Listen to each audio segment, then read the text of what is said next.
Jekyll, Funhouse, Tear, tomar uma no Bambus e depois ir pro Garagem Hermética, gravatinhas, jaquetinhas. Se esses termos te soam familiares, tu certamente tem mais de 30 e muito provavelmente sente uma certa nostalgia daquela cena do rock and roll de Porto Alegre, da grande Porto Alegre, do começo dos anos 2000. Pois bem, o Super Guides está de volta depois de um hiato de mais de 13 anos. Uma das bandas mais icônicas daquela cena do rock gaúcho ali do começo dos anos 2000 se apresenta no Bar Opinião domingo agora, dia 23, e o Arte Agenda bate um papo hoje com Andrew Barbosa, que é vocal e guitarra da Super Guides. Tudo certo, Andrew? Tudo certo, Matheus. Beleza? Certo. Seja bem-vindo, obrigado por chegar aí. Obrigado pelo espaço sempre, né?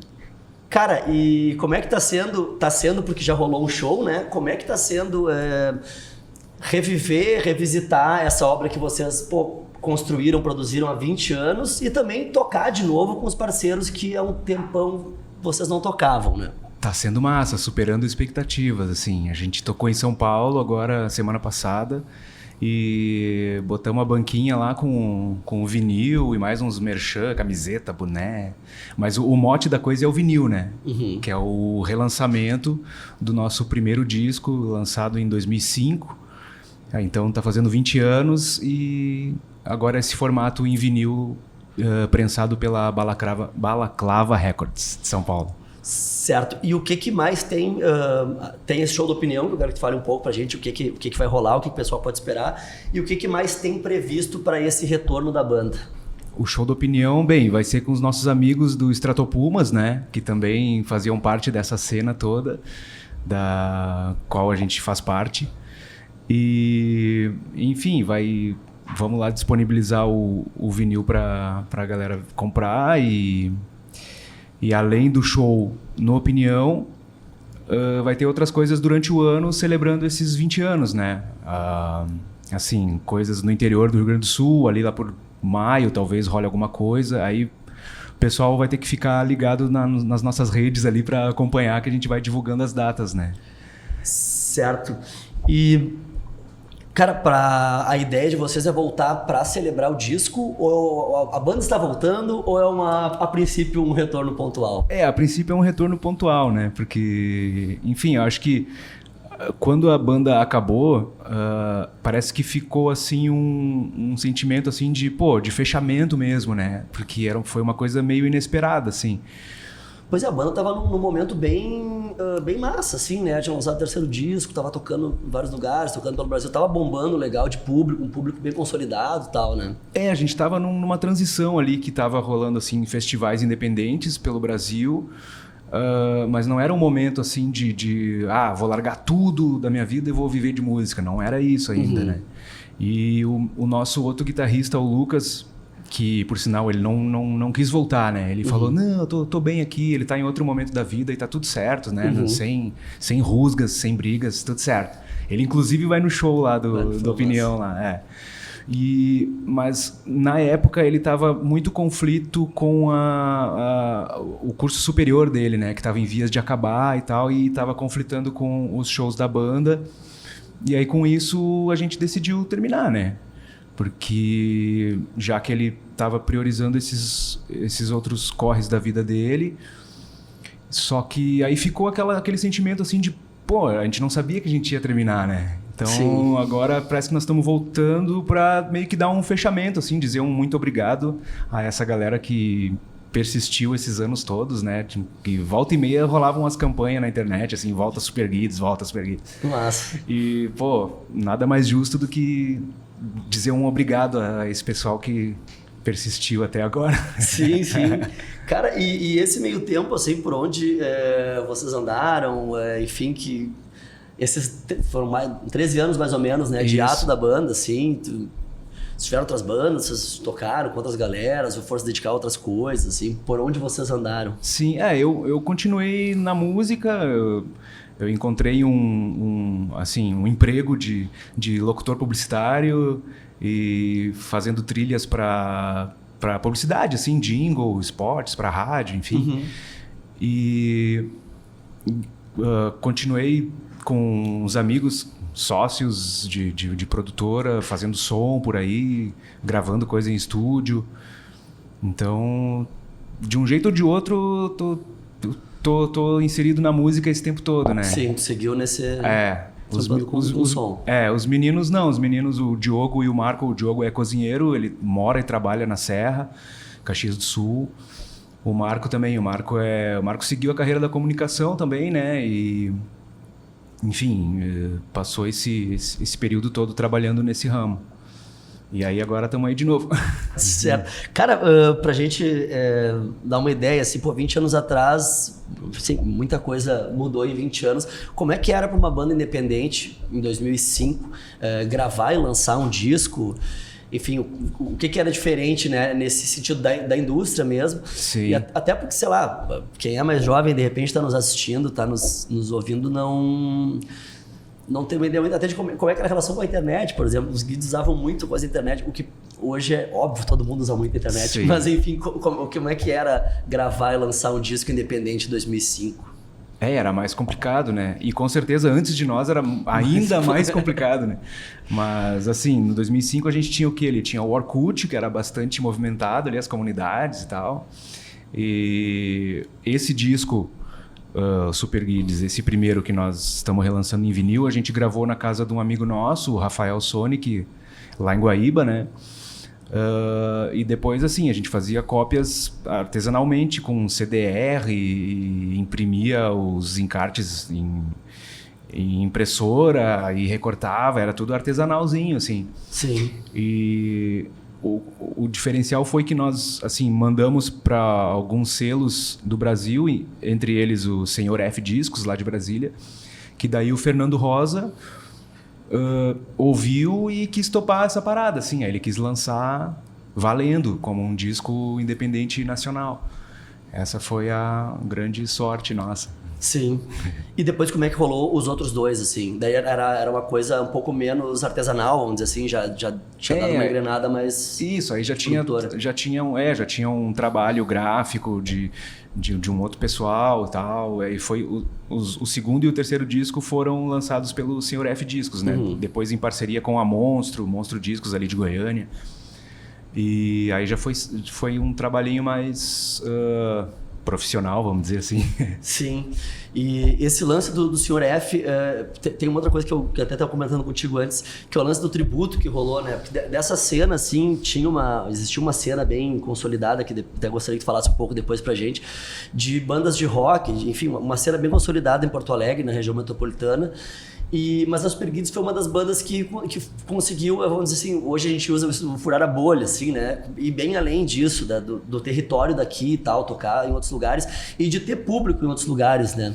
E uma das paradas que rolou foi esse tributo de várias bandas brasileiras e argentinas a Super Guides. Eu queria que tu falasse um pouco disso, de como é que é ter uma banda independente e tu ser homenageado com um tributo de outras bandas, né? Foi, cara, foi durante esse ato nosso, né? Acho que foi lançado ali nos anos 2010 e foi um projeto que o Fernando Rosa organizou com bandas independentes do Brasil e Mercosul ali. Ele sempre teve bastante conexões ali, né, com bandas argentinas, uruguaias, chilenas. Ele que trouxe o festival O Mapa de Todos aqui para Porto Alegre, né? E aí ele que organizou isso aí, assim, de bandas independentes coverizando, fazendo versões de músicas nossas. E pô, ficou um disco bem massa. Eu gostei muito. Tem bandas ali que eu gosto muito, dos Impermeables, com o Ale Lago lá da Argentina. Ele matou um polícia motorizado, enfim. Se eu ficar numerando aqui... Pô, o Mapa de Todos era um festival muito bacana, né, cara? Sim, sim. Várias bandas da América Latina, assim. Rendeu umas edições massa aqui em Porto Alegre, ali no Opinião, ali, né? E depois ele ficou meio descentralizado, né? Rolavam uns shows no Opinião, outros em outros lugares ali no entorno ali. Massa. E, cara, é inevitável a gente mexer um pouco com as nostalgias, né? Com as lembranças daquela cena e tal. Eu queria que tu falasse um pouco, até para quem é daquela época lembrar, e para quem é mais jovem, de repente não conhece, Que momento que era aquele, assim, da cena do rock em Porto Alegre? Porque tinha um lance bem consolidado, tinha várias bandas, tinha lugar para tocar, tinha um público consolidado, tinha questões até estéticas. Eu lembro, eu falei dos gravatinhas e jaquetinhas, porque eu lembro que tinha essa festa, né? Aquelas gravatinhas, jaquetinhas. Tinha. Que momento era aquele, assim? O que rolava naquele cenário? Os gravatinhas era o lance mais voltado, assim, pro rock, o rock mod, assim, né? O rock gaúcho, assim, naquela pegada Kinks, The Who e tal. E os jaquetinhas era a galera mais Strokes, né? Galera mais indie. Então... E, bom, a gente... Daí eram os Pumas, os Kids, guardas das bandas, assim. Os Efervescentes, Locomotores, Pública, puxa vida. Se eu ficar sem falar uma aqui vai ficar muito chato. Mas, acho que era isso aí, cara. Tinha mais, óbvio, tinha mais bandas. Tinha as bandas que o Edu Norman... Que é o bastião independente aqui do rock da cidade, fazia, era Space Rave, Planondas. Faixa Cléris Curitiba, vinha. Faixa Cléris vinha, exato. Isso aí, era essa turma. E os lugares eram esses aí, era o Garagem Hermética, Dr. Jack, o Espaço Cultural Tear. Por um momento ali também na João Pessoa, onde hoje é um brick de usados ali, era o Guanabara, depois virou Mosh. Na esquina da... Isso, ali a gente tocava bastante também. Não, da Olavo, não é da Olavo, acho que é de baixo ali. Na esquina da João Pessoa ali, né? Isso, ali. Massa. E ainda nessa nostalgia, assim, que pico que era mais massa? Tipo, sei lá, onde é que vocês curtiam tocar? Como é que era o... Tipo, como é que vocês viviam essa cena na época? Onde é que era mais massa de tocar e tal? Eu acho que não dá pra falar de assim, tipo, tem o Garagem Hermética, que sempre foi um palco sagrado, assim, né? Sim. Mesmo depois da reforma e tal, porque ali nos anos 2000 ele teve outra cara, né? Do que ele tinha nos anos 90. Que na época eu era muito piá, eu morava em Guaíba e eu fui uma vez no Garagem Antigo, em 1998, pra ver Replicantes com o Gerbasi. E foi uma experiência muito louca, assim, porque imagina, pra mim, com 15 anos de idade, pegar um ônibus pra vir a Porto Alegre era um evento, né? Sim. E foi uma noite bem massa, assim, eu me lembro bastante. Mas aí depois, nos anos 2000, a gente tocava bastante ali no Garagem, já com outro, né, outra cara, outro formato mesmo, né, da casa. O Ocidente, né, cara, também não dá pra deixar de falar que é um lugar sagrado que atravessa gerações, né, cara, da cultura nossa. Exato, assim. É isso aí, o Ocidente, esses lugares, assim. Dr. Jack, a gente tocava quase uma vez por mês, nós tava lá como banda da casa, né? Dr. Jack na Travessa do Carmo, ali na frente do Largo Zumbi. Isso, segunda maluca, imagina, né? Maluca. A segunda maluca, que o show era tipo terça-feira, já 2, 3 da madrugada. Aqueles tempos. Acreditem, a gente se saía na segunda-feira e se ouvia rock até tarde. E ia trabalhar no outro dia ainda. Tu é de Guaíba, né? Tu é natural de Guaíba. E os outros guris da banda são todos de Porto Alegre? Não, são de Guaíba também. Porque a banda é meio Guaíba-Porto Alegre, né? Como é que foi a formação, assim, da banda, assim? O Lucas, né, o outro guitarrista, ele é de Porto Alegre. Uhum. E aí foi daí que a gente estabeleceu essa conexão com a capital, mas 3/4 da banda é guaibense, do outro lado do rio. Que são os 3 que estão a formação atual? Isso, a formação atual é 100% Guaíba. Sim. E como é que está sendo a função de ensaio e tal, essa vibe de voltar pro estúdio com a galera que vocês tocavam antes e coisa? Tá bem massa, cara, tá bem, assim, a gente tem se encontrado aos finais de semana, né, que é quando os meninos podem, eles têm as rotinas de trabalho deles e tal. Eu trabalho de casa, eu faço home office, aí pra mim é tranquilo, né? Sim. Aí só que eles, aos finais de semana eles estão liberados e aí a gente tá ensaiando aqui em Porto Alegre, no Estúdio Ampola, que inclusive é o nosso apoiador. Vou ter que falar do Ampola Estúdio, ali na Buarque de Macedo, ali no bairro São Geraldo. Que a gente tem ensaiado ali, é como se tivesse em casa ali, praticamente, né? É muito legal ali. Bacana. Cara, então tá. Eu acho que pra gente finalizar, eu queria que tu falasse um pouco, convocasse a galera, né, pra esse show de domingo, na opinião, e falasse um pouco do que o pessoal vai ver ali, né? O que vai rolar nesse show. Certo. Então, posso falar olhando pra lá? Pode falar diretamente. Então, convidando, né, todos que domingo, agora dia 23, vai ter o show Super Guides 20 anos de lançamento do primeiro disco e sua reedição em vinil.